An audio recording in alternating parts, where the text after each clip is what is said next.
Small wonder then that the UK, despite all the hype about recognizing the existence of the State of Israel, is the home for more than a dozen foreign-funded organizations, including 6 charities that funnel funds to Hamas, as well as British institutions that are behind the delegitimization of Israel with the ultimate aim of destroying the Jewish state. With that in mind, the Knesset Diaspora Affairs Subcommittee on Ties with the Jewish World called a meeting under the chairmanship of member of Knesset Einat Wilf to discuss the belief that the UK is the European or even world centre of the political struggle against Israel.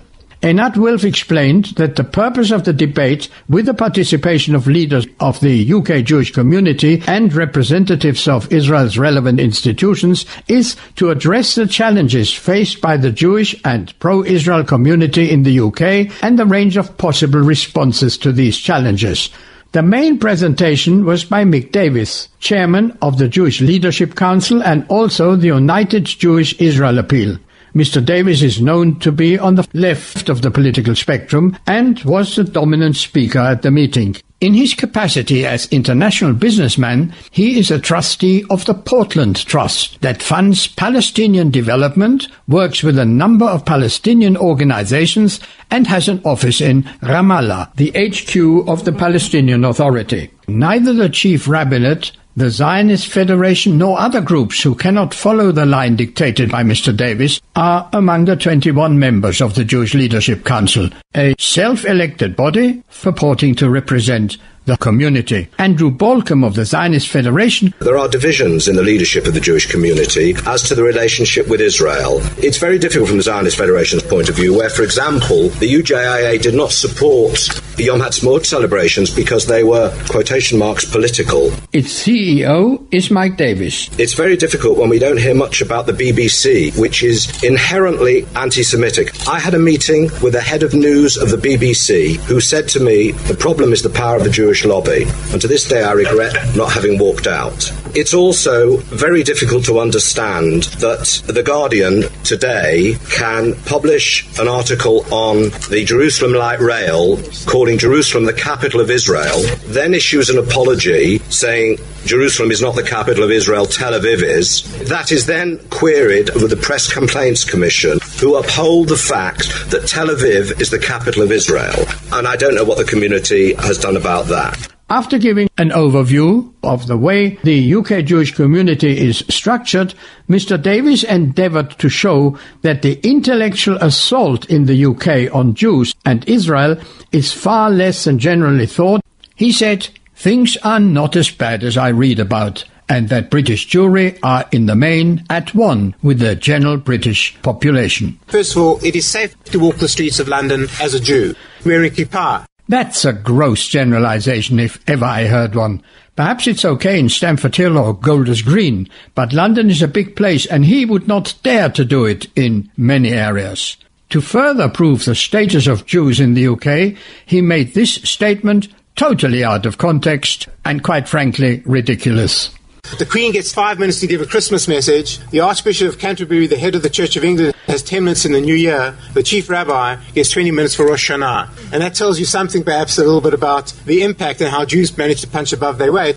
Michael Dixon of Stand With Us told the meeting of the problems Jewish students face on campus, and Davis had to admit this is a problem area. There is campus extremism, and there's great assault on Jewish students on campus, and there is certainly a nexus between left-wing academia and the right-wing Islamic movements in the United Kingdom, which is both perverse and very worrying. He then quickly reverted to his agenda. There is actually no actual academic boycott right now within the United Kingdom. There have been many attempts and continued attempts to create one, but there's no actual boycott itself. That over the last 5 years or so, there's been a new approach in the public arena. I no longer think you can accuse British Jewry of essentially being quiet to Jews who try to do things subtly behind the scenes. I think they can be very much up in your face. Not to speak out in your face, but keep it to yourself is early 20th century and no longer effective today. Michael Dixon of the organisation Stand With Us. In the summer of 2006, in the UK, our hearts went out to those living under the terror of Hezbollah Katyusha rocket. Eventually, a demonstration was convened. Although we gathered united for Israel, the venue seemed odd. Whilst Israel's enemies were taking to the streets of central London and other high-profile locations, this rally was held at JFS, the largest Jewish high school in Europe, where I worked at the time. The fences to the venue, the community's most secure location, were given an additional covering to avoid people looking in. My students, who were at that rally, asked me why it was as if the message, "We strongly support Israel, just don't tell anyone about it." This is to ignore the worsening tone of public discourse in Britain about Israel. And the problem is serious. At the National Union of Students conference last month, the Union of Jewish Students store was vandalized, the Magen David's defaced, when a Jew protested yet another anti-Israel event at the SOAS University in London. He was attacked with a bite to the cheek. At the university formerly attended by Prince William, 2 students racially intimidated a Jewish student, grabbing his Israeli flag, urinating in his sink, and calling him a Nazi. The tone of many media articles and discussions on Israel is not why boycott Israel, but why not. Silence is not an option. We must not allow lies about Israel to exist in a vacuum and to go unchallenged, because lies are being told about Israel in the UK every day. And these lies rebound across public debate, and particularly across university campuses, and gain traction around the world because of the prominence of British media globally. The National Union of Students Hate Crime Interim Report of 2011 cited that 31% of Jewish students surveyed reported being victimized for their religion on British university campuses. Unfortunately, and for many years, there has been a strategic underinvestment in real pro-Israel grassroots action in the UK. In the meantime, as the Reut Institute study showed, there has been a rapid growth of anti-Israel organizations networking together. Tragically, there are also occasions when pro-Israel activity is hindered by our own side, as we found recently.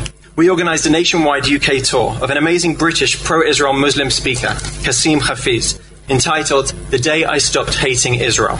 We were disappointed and ashamed that a small number of UK Jewish leaders attempted to block this tour for fear of inflaming the campus atmosphere, which, in the end, it took place and did not. How could a moderate, sane, Muslim voice on Israel be seen as anything other than a positive and strengthening influence on debate? Mike Davis uses the method to say what the audience he addresses on the day want to hear. While in his presentation in Israel, he said, Let us be clear that the United Kingdom is a hub of delegitimization and is probably, in a sense, a hub of hubs. Delegitimization comes into the UK and is, in a sense, exported out of the UK. And the reason why it's a hub of hubs is because the centre of the English language media is geographical location as well. It is essentially a grassroots-driven movement, very successfully between a connection of left-wing academia and right-wing Islam. At the same time, it has great traction with the trade union movements as well. It infused almost imperceptibly a left-wing bias. I do want to make one important distinction. There is a difference between delegitimization and people legitimately having issues with government policy in Israel. And it's important that we position ourselves in this debate to make sure that we don't cross this divide, because we then lose our credibility. The Palestinian Solidarity Campaign, which is the most effective delegitimizer in the United Kingdom, is essentially a grassroots movement, generally not led by Palestinians, but led by former members of the Socialist Workers' Party and people who used to fight the anti-apartheid fight of the 1970s, 80s, 90s. Another defense of the Palestinians. There, he wants Israel to act in a way that is most comfortable for him in the UK when he says, quote, I think the government of Israel have to recognize that their actions directly impact on me as a Jew living in London. When they do good things, it's good for me. When they do bad things, it's bad for me. And the impact on me is as significant as it is on Jews living in Israel. And then he has the audacity to add, I want them to recognize that. Well, first of all, good or bad is subjective. And secondly, and more importantly, is he in London under threat from Hamas missiles, or do his children have to serve in the IDF for 3 years? It's the Jews in Israel who are at the forefront of this task. I suggest he should work diligently against anti-Semitism in the UK and not tell Israel what to do. He doesn't even do that properly. Listen to this. There is a value in having the fight, even if we don't win. Well, there is a negative attitude, if ever I heard one. Would a general demoralize his troops in this way? But he encourages criticism of Israel and division among the leadership of the Jewish community in the UK. Andrew Balcom of the Zionist Federation called Mr. Davis 27 levels removed above what's going on the ground, and that he never mentioned anti-Semitism. that was not mentioned the legal actions that we believe should be taken against some of these perpetrators. For example, the Zionist Federation has great difficulty in renting halls for events, and in a particular case, we were cancelled, we had to move it, and then we sued and got damages. And there should be more of a focus on the legal remedies available to people when they are subjected to the sort of pressures and trespass that are going on with Israeli goods and Israeli meetings. What follows now reminds me of a book by Darrell Huff titled How to Lie with Statistics. Here he talks about the UK's Jewish community. 95% of them have visited Israel. 76% see Israel as relevant to their daily lives. These are enormously satisfactory statistics. It gives us great strength and it gives me a great source of hope that we can actually crack delegitimization and keep future generations as strongly connected with their Jewish roots and with Israel as central to their identity as we have done in the past. The chairman, Annette Wilf, asked, how do you explain, for example, the 95% who have visited Israel? Because first of all, Israel is very close to the United Kingdom. It's a 4.5-hour journey.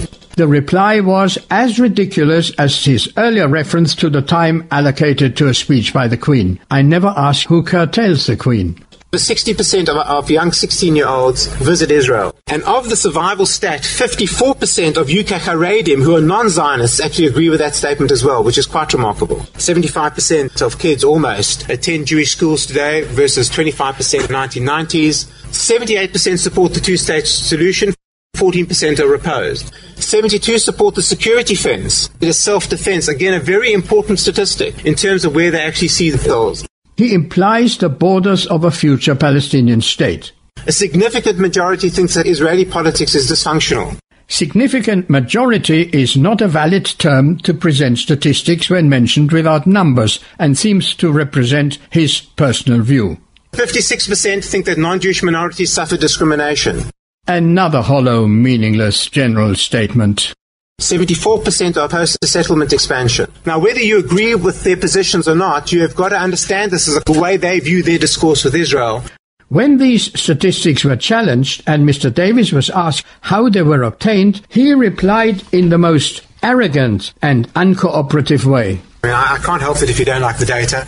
The data's the data. If you are familiar with the attitude of the UK Jewish community to Israel, you will realize that these figures are not realistic, and that may be the reason why Mr. Davis chose not to defend them publicly, but suggested to the questioners to apply by email. When asked why his organizations do not object to the presence of Hamas or Hamas-affiliated charities, and David Bedin of the Center for Near East Policy Research in Jerusalem asked, Israeli intelligence has issued publicly available declassified reports over the last 5 years which show that the UK government is allowing Hamas to establish its operational headquarters in London.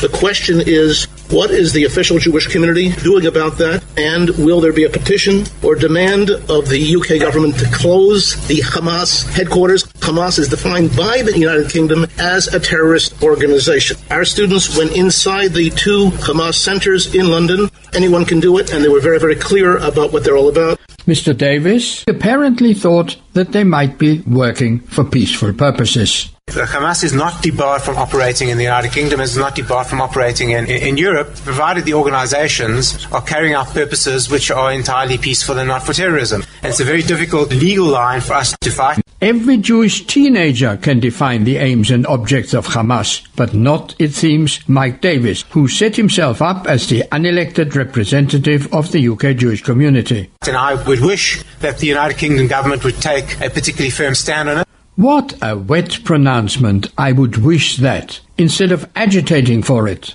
Davis covered a lot of ground, but I found it disjointed, containing contradictions and indications of a lack of understanding. Compare some of his earlier statements with what he said today. For instance, quote, "We still have a wonderful fertile ground to build the moral nation that we want to have. Is any country more moral than Israel?" Well, perhaps that's another hint about the Palestinians. The chairman, Annette Wilf, reported that the UK ambassador to Israel, Matthew Gould, has promised that if given the opportunity, he would prove that the UK is the most pro-Israel place in the world.